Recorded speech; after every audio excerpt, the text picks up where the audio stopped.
saya masuknya itu tidur di biasa tempat yang nomor 2, kasur 2. Dia kan tingkat gitu ya? Iya, saya di 2 biasa saya situ. Di posisi kasurnya itu saya ambil tidurnya di kepala saya, kaki saya di jendela. Jadi posko itu jendelanya tuh saya buka aja soalnya panas. Jendela buka aja kan, kaki saya di situ. Ya gitu, berat banget itu. Antara tidur nggak tidur, tiba-tiba goyang itu kasurnya. Kasurnya goyang. Saya lihat ke bawah, kirain senior saya usil. Lihat ke bawah, kagak ada. Pas itu saya ditugaskan di depan memegang selang yang depan sama 2 orang senior saya juga. Pas mungkin senior saya ini melihat saya udah capek gitu mas, mereka nyuruh saya pindah untuk menjadi operator. Saat itu HP kita rusak, jadi kita berkomunikasi lewat HP kayak Nani matiin kayak gitu kan. Terus saya di operator tuh sendirian, jadi yang operator pindah ke depan. Pas itu kayak ada lemparan tuh mas ke mobil saya, lemparan gede itu kayak batu itu lempar. Saya lihat nggak ada, udah telepon lagi nih bunyi, Nani matiin. Terus ada yang kayak masuk ke mobil mas, buka pintu, tutup.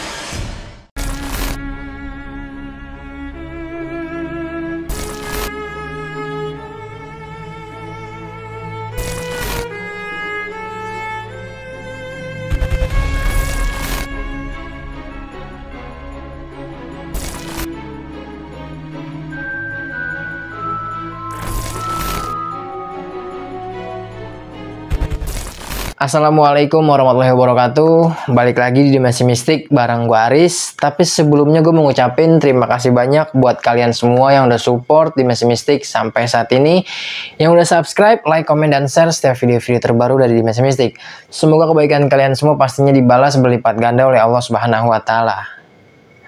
Di video kali ini gue udah kehadiran seorang narasumber, yaitu petugas pemadam kebakaran. Narasumber gue ini mengalami kejadian-kejadian mengerikan pada saat piket malam di salah satu posko tempat narasumber gue ini berjaga nih atau bertugas.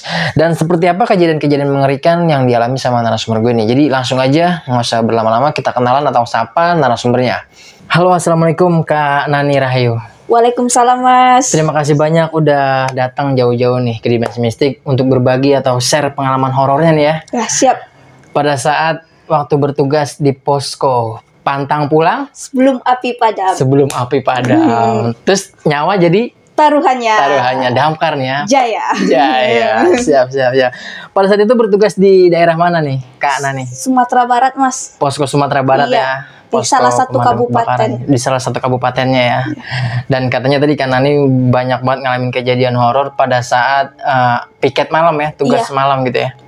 24 jam. 24 jam iya. nih. Iya. Jadi kalau boleh diceritain sedikitnya dulu, ini ngalamin kejadian apa nih di posko itu Kak Nani? Awalnya itu kebelet ya mas. Jadi tipis nih. Iya, jadi di posko itu nggak ada kamar mandi. Ada sih, tapi akhirnya nggak ada. Iya. Jadi harus pergi ke aula samping posko. Jadi posko itu emang bersebelahan ya dengan aula itu ya? Sebelahan kan. Ke samping itu buang air kecil. Tiba-tiba ada yang ngedor. Saya ngira itu penjaga aula. Tunggu gitu. Bentar gitu. Bentar bang. Pas dibuka, gedungnya kenceng banget kayak orang kebelet juga dia. Iya. Kenceng banget. Pas bang kagak ada dicari. Bang. Kok kagak ada nih orang ya? Nggak ada orangnya nih? Iya kagak ada. Iya. Setelah itu kan udah mulai subuh itu. Jam 2:30 tuh. Udah mulai ngantuk. Tumben juga sih saya pas piket itu ngantuk. Biasanya mata insya Allah tahan sampai pagi. Iya. Tumben aja ngantuk. Di posko itu ada kamar buat istirahat juga. Emang dipersiapkan lah ya? Iya, buat istirahat. Jadi kamar itu kasurnya 2 tingkat. Iya. Biasanya saya tuh emang tidur di atas kan. Udah sambil main HP tuh tidur. Pas tidur itu mas, antara tidur nggak tidur tuh goyang gitu kasurnya. Ada sosok yang menghampiri saya. Gokil ya. Tapi kita boleh tahan dulu nih Kak ceritanya ya. Nah, tadi kalian udah dengar sendiri nih gimana kisah-kisah atau cerita pendek dari Kak Nani barusan nih. Tapi sebelum gue lanjut ke ceritanya, lagi-lagi di sini seperti biasa gue mau ngingetin dulu buat kalian, kalau kalian punya pengalaman horor kisah nyata, kalian mau jadi narasumber langsung di Dimensi Mistik, ayo bisa banget kalian langsung aja mampir ke Instagram Dimensi Mistik atau langsung aja kirim cerita kalian ke email Dimensi Mistik. Nanti biar mempermudah, semua linknya bakal gue cantumin di kolom deskripsi.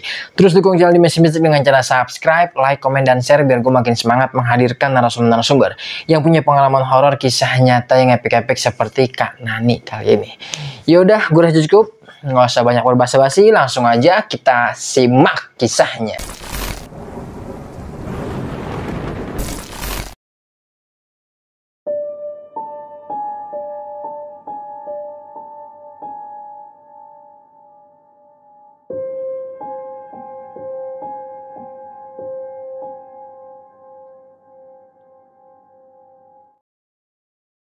Pada hari itu saya dapat piket 24 jam mas, dari pagi ke pagi. Dan kita sebenarnya piketnya berlima, tapi kita harus dibagi 2 ke posko operasi ketupat dan 3 di posko siaga. Saya dan 2 orang senior saya, laki-laki yang tidak bisa disebutkan namanya ya mas. Di situ saya juga perempuan satu-satunya di pemadam kebakaran di kabupaten tersebut.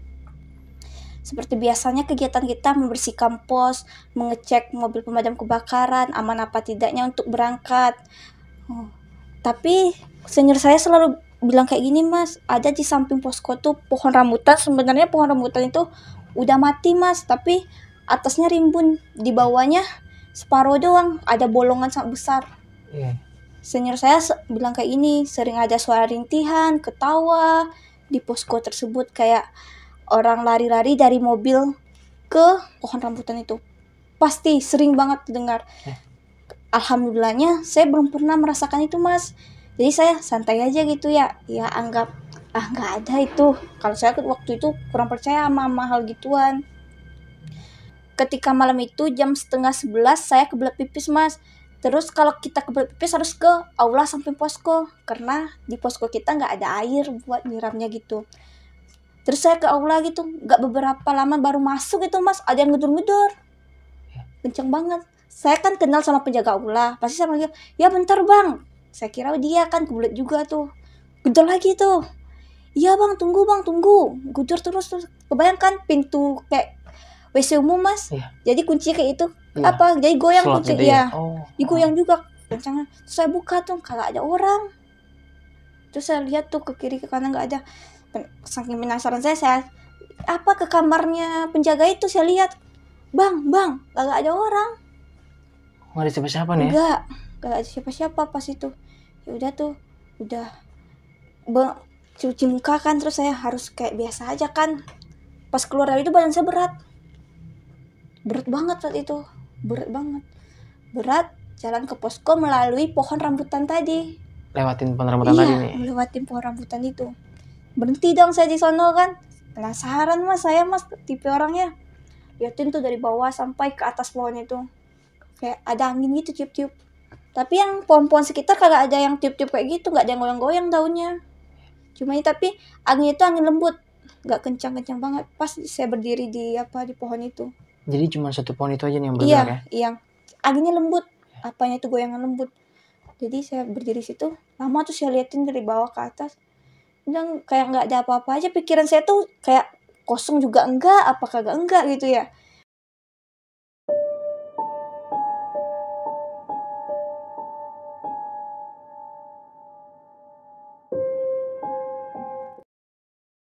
Setelah lihat pohon itu saya balik lagi ke posko. Seperti biasa tuh siaga, ya udah saya duduk di depan sambil main HP itu sampai jam 2 kalau salah saya main HP, tiba-tiba ngantuk. Biasanya kalau saya piket 24 jam, saya tahan tuh mas, mata saya dari pagi sampai pagi, insya Allah tahan. Soalnya siangnya saya tidur di posko itu. Nih tiba-tiba saya ngantuk banget, berat banget ini mata ya. Udah dah, saya izin tuh mas senior. Bang, izin ya masuk ke kamar istirahat, mau guling-guling aja. Oh ya udah. Jadi posisi senior saya itu di mobil pemadam kebakaran itu santai, dan di depan juga satu, jadi mereka tuh pisah-pisah sambil main HP juga. Saya masuknya itu tidur di biasa tempat lah, yang nomor 2, kasur 2. Dia kan tingkat gitu ya? Iya, jangan di 2 biasa saya situ. Jadi posisi kasurnya itu saya ambil tidurnya di mas, kepala saya, kaki saya di jendela. Jadi posko itu jendelanya tuh saya buka aja soalnya panas. Jendela buka aja kan kaki saya di situ. Ya gitu, berat banget itu. Antara tidur nggak tidur, tiba-tiba goyang itu kasurnya. Kasurnya goyang. Goyang. Ya. Saya lihat ke bawah, kirain senior saya usil. Lihat ke bawah kagak ada. Udah saya tidur lagi. Ya udah, berasa ketindihan. Berat banget, berat. Pas tuh saya buka mata, kayak ada yang dari bawah tuh ngerangkak ke atas, tapi separuh doang. Hah? Separuh doang. Kayak ada yang ngerangkak ke atas nih? Iya, ngerangkak. Itu jelas banget mas, rambutnya panjang, separuh ngerangkak. Iya. Ngerangkak gitu, sampai ke kaki sini. Lompat ke bawah saya. Dia setengah badan juga nih? Iya. Gokil. Saya lompat ke bawah. Hah? Lompat ke bawah, senior saya baru masuk. Kenapa? Tanya. Ini lidah saya berat, mau ngomong itu. Masih berat. Langsung gak bisa ngucap nih? Iya, gak bisa. Berat banget ngomong. Udah berapa detik tuh baru saya ngomong, gak apa-apa, cuma mimpi. Saya bilang kayak itu, saya gak pernah cerita mas. Senior saya kalau merasakan dari awal saya merasakan yang aneh-aneh, gak pernah cerita. Sosoknya ini cewek atau laki? Cewek, soalnya rambutnya panjang kan. Iya. Separuh ini doang. Tapi tangannya jelas banget ngerangkaknya. Iya. Sampai ke kaki. Dia setengah badan aja gitu iya, ya? Kayaknya kan awalnya manjat dari jendela. Jadi sosoknya ini dari jendela? Iya, manjatnya soalnya pohon rambutan tuh kelihatan banget di jendela kalau kita tidur gini. Iya. Dari jendela langsung ke kasur. Kayak gitu ngerangkak. Iya. Saya jatuh, itu lama tuh posisi saya ngeliatin dia.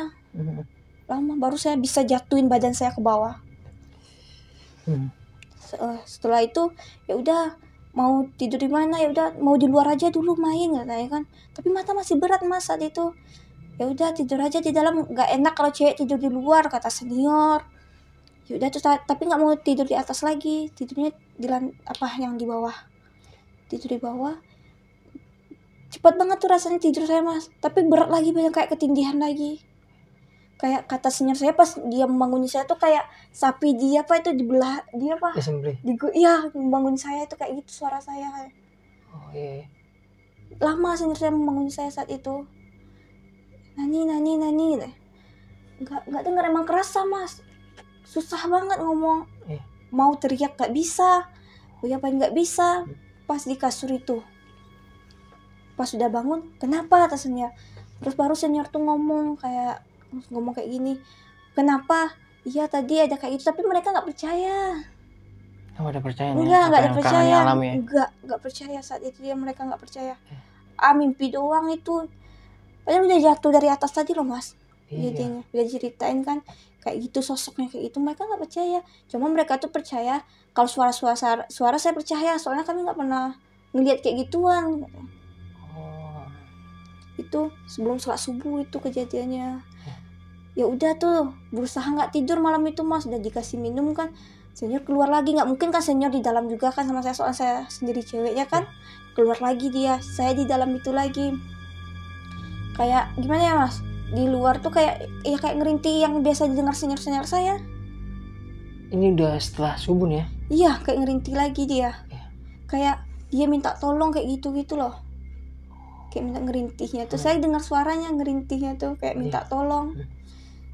Tapi saya nggak nanya, bukan nggak nanya sih mas, cuma mikir gini, saya nggak ganggu kamu loh kayak gitu, jangan ganggu saya. Habis kejadian itu paginya itu badan saya langsung panas, langsung demam. Kalau di sana langsung demam, paginya itu saya langsung demam panas, dan pulangnya saya diantar oleh senior saya. Di posko itu saya nggak merasakan cuma malam doang mas, siang juga sering. Kalau tidur siang saya sering ketindihan juga. Iya, ketindihan itu di posisi di tempat tidur yang dua itu, posisi yang dua itu sering banget itu ketindihan. Soalnya kan saya lebih suka tidur siang kalau di posko mas, soalnya nggak ada kegiatan kan, kalau nggak ada kebakaran kan. Pas ketindihan itu kayak gitu lagi suaranya mas, kayak kata senior saya tuh kayak disembeli gitu suara saya gitu. Oh iya. Saya antara sadar nggak sadar sih, berasa teriak, tapi orang bilang saya kayak disembeli kayak gitu. Mendengkur gitu ya? Iya, kayak disembeli suara saya. Tapi senior saya itu sadar. Terus pas tuh bukan cuma saya aja sih yang ngerasain mas, senior juga sering juga ngerasain kayak gitu. Kayak ketemu sosok yang pernah saya ceritain tadi itu, ada juga salah satu senior saya yang ngerasain kayak gitu. Ngeliatin wajah itu. Seperti itu senior saya tuh malam itu tidur di mobil pemadam kebakaran. Tuh mobilnya digoyang-goyang itu. Sampai mobilnya digoyangin? Iya, senior saya ngerasain. Setelah ngerasain itu di atas mobil itu kayak ngerintih lagi itu cewek itu. Yang sosok wanita ini? Iya, ngerintih, lebih ke ngerintih daripada ketawa. Dia kan ini digoyang tuh, pindahnya ke atas. Sambil ngeluarin suara rintihan. Iya, ngerintih dia. Terus ada juga kalau misalnya senior itu kan sering begadang tuh, jadi mereka tuh main, jadi digangguin kayak nangis juga. Ntar ada senior itu yang kayak berani gitu mas, ngejar dia. Ngejar suara atau sumber ini? Iya, sumber suara itu. Iya. Tapi pas nyampe di pohon rambutan tersebut kagak ada. Udah ditantangin. Iya. Kalau lu berani, kalau lu setan keluar sini, gue nggak takut sama lu sini. Gue ikat rambut lu deh. Ditantangin sama satu senior ini. Dan ada juga regu lain tuh mas, sama juga sama saya, tidur di atas tersebut. Pas malam juga tuh ngerangkak juga dia. Sosok ini nampakin lagi nih? Iya, ngerangkak juga sosok itu dengan wajahnya yang gepeng, wajahnya udah hancur gitu dengan separuh tadi. Tapi rambutnya lurus panjang. Dia nutupin separuh, ditutupin. Tapi kelihatan kata senior saya itu, matanya emang kagak ada. Nggak ada matanya ya? Ya udah gepeng.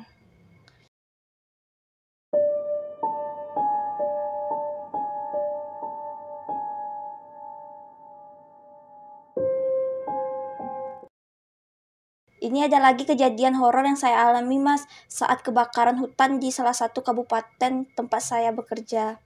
Pada saat itu saya di calling sore dan sampai ke lokasinya habis maghrib. Itu pun kalau di tempat saya udah gelap banget mas.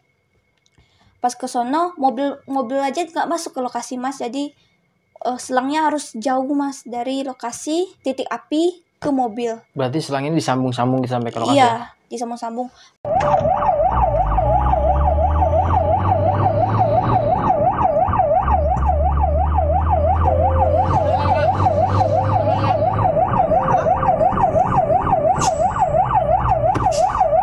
Pas itu saya ditugaskan di depan memegang selang yang depan sama 2 orang senior saya juga. Pas mungkin senior saya ini melihat saya udah capek gitu mas, mereka nyuruh saya pindah untuk menjadi operator. Saat itu HP kita rusak, jadi kita berkomunikasi lewat HP. Kayak, Nani matiin, kayak gitu kan. Terus saya di operator tuh sendirian, jadi yang operator pindah ke depan. Pas itu kayak ada lemparan tuh mas ke mobil saya. Lemparan gede itu kayak batu itu lempar. Saya lihat nggak ada. Ya udah, telepon lagi nih bunyi, Nani matiin. Terus ada yang kayak masuk ke mobil mas, buka pintu, tutup. Saya kira itu salah satu senior di depan pindah, tapi dia nggak ada ngomong. Soalnya kalau senior itu pasti kelihatan mas kalau masuk ke mobil. Ini enggak, soalnya kan selangnya di samping, tutup buka itu. 2 kali itu pas tutup lagi. Saya lihat kok nggak ada ya. Orang lari pun nggak ada mas. Terus penasaran kan, HP ini bunyi lagi, hidupin lagi Nani. Terus saya ke depan. Di depan tuh kayak ada bercak darah gitu loh mas. Ada bercak darah? Iya, ada bercak darah. Ada bercak darah di pas naik ke mobil. Ada kan tuh pijakan gitu. Iya, pijakan itu ada bercak darah. Tapi pas itu kan udah selesai kejadian tuh, saya tanya sama senior, ada yang luka nggak, atau ada yang naik ke mobil nggak? Tapi mereka nggak ada yang luka, nggak ada yang naik atas mobil. Ya stay dengan posisi tugas masing-masing saat itu. Berarti nggak ada yang masuk ke dalam mobil nih? Kagak ada. Senior juga? Iya, terus saya bilang, coba aja lihat di mobil itu ada bercak darah. Nah, bercak darah itu nggak dikit. Tapi mereka nggak lihat. Pas dicek lagi nggak ada? Nggak, bercak darah itu kayak telapak kaki gitu. Dicek lagi nggak ada. Tapi pas buka pintu tuh keras banget mas, kayak nggak senior gitu mas. Nggak mungkin kan senior buka kayak itu, tutup lagi kayak gitu. Pas dilihat, saya lihat kan, pas saya sendiri ada bercak darah kayak telapak kaki di injakan itu. Pas diulang lihat sama senior kagak ada. Makanya pas itu senior bohong lu kayak gitu mereka bilang. Jadi mereka nggak percaya ya? Iya, nggak percaya saat itu. Itu kejadiannya tuh udah habis maghrib, itu udah malam juga, udah gelap banget kalau posisinya itu kan di tengah-tengah hutan. Iya. Dan mobil nggak masuk ke titik api. Iya.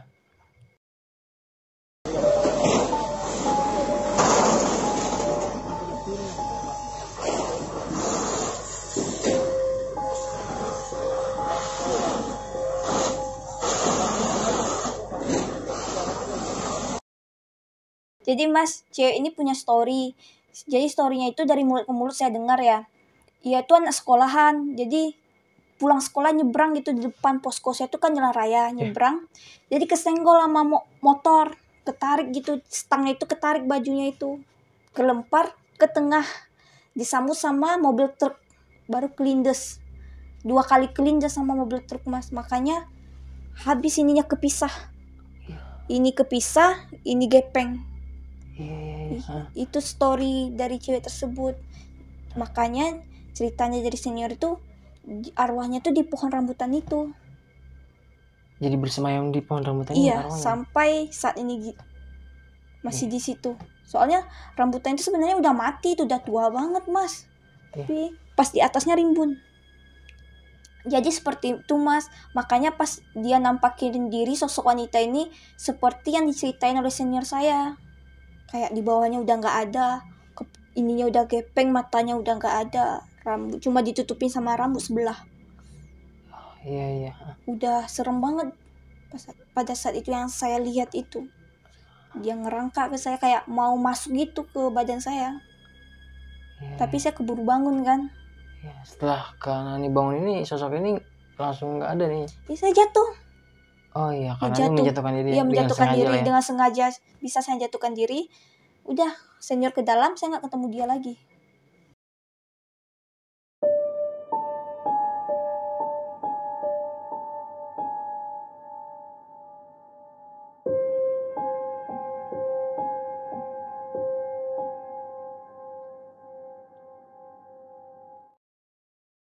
Jadi segitu aja sih Mas pengalaman horor yang saya alami beserta senior saya di posko pemadam kebakaran saat kita berdinas Mas. Dan kejadian horor juga saat pemadaman api di salah satu hutan di kabupaten saya Mas. Oh iya. Jadi banyak juga nih ya kejadian-kejadian horor yang Kak Nani sama seniornya ngalamin nih pada saat itu ya. Iya. Dan memang dari perwujudan sosok ini lebih dominan wanita ini ya. Iya Mas. Yang mungkin bekas korban kecelakaan itu ya. Iya. Ya. Nah, kalian tadi udah dengar sendiri nih. Cerita Kak Nani dari awal sampai akhir, dan kalau kalian emang gak skip, kalian bisa menyimak banget nih atau mendengarkan secara langsung kejadian-kejadian apa aja yang Kak Nani alami barusan ya.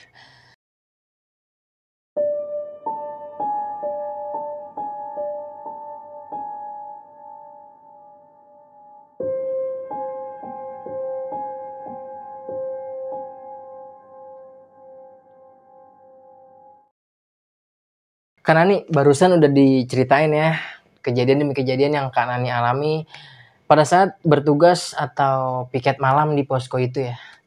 Dan memang posko ini disiagakan untuk kejadian-kejadian darurat di daerah sekitar nih. Iya Mas, bukan hanya kebakaran aja Mas. Banyak misalnya bencana alam kayak banjir membersihkan bekas puing-puing banjir itu Mas. Kita juga sering menyiram-nyiram itu Mas. Dan kalau ada kejadian kebakaran masih di kabupaten kita ya Mas, kita kan mempunyai 5 posko di situ. Dan misalnya posko yang ujung minta bantuan kita harus siap juga ikut ke sana. Iya, harus siaga lah intinya Iya, ya. siaga. Enggak cuma hanya kejadian atau tragedi kebakaran gitu. Iya Mas. Jadi kejadian-kejadian darurat apapun gitu. Iya. Dan kejadian horor yang Kak Nani alami pada saat tidur nih ya. Mau tidur bukan emang niat tidur ya, tapi tiba-tiba mata ini kayak berat Mas. Biasanya kan tahan sampai pagi itu mata saya Mas. Ini pas hari itu tiba berat aja mata itu, mau ngantuk gitu. Makanya saya pergi ke dalam buat istirahat.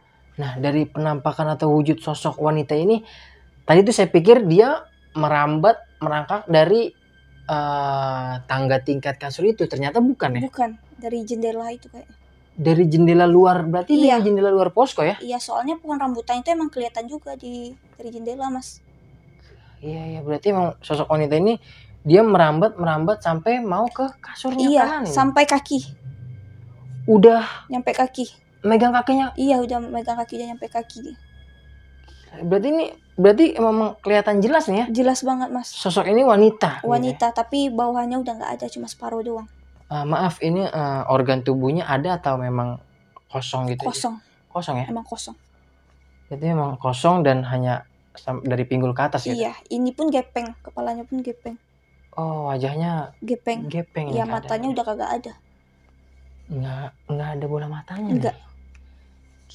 Dan sampai saat itu memang Kak Nani menyadari ya, Menyadari. kalau sosok itu ingin merasuki atau entah apa gitu. Jadi Kak Nani menjatuhkan diri dengan sengaja gitu. Ya sepertinya ingin merasuki mas, soalnya udah ketindihan gitu ya. Dan dia pengen merasuki badan lagi. Udah memberontak jadi jatuh. Jadi memang sengaja menjatuhkan diri Iya. ya, bukan jatuh dengan tidak sengaja gitu. Iya, emang sengaja.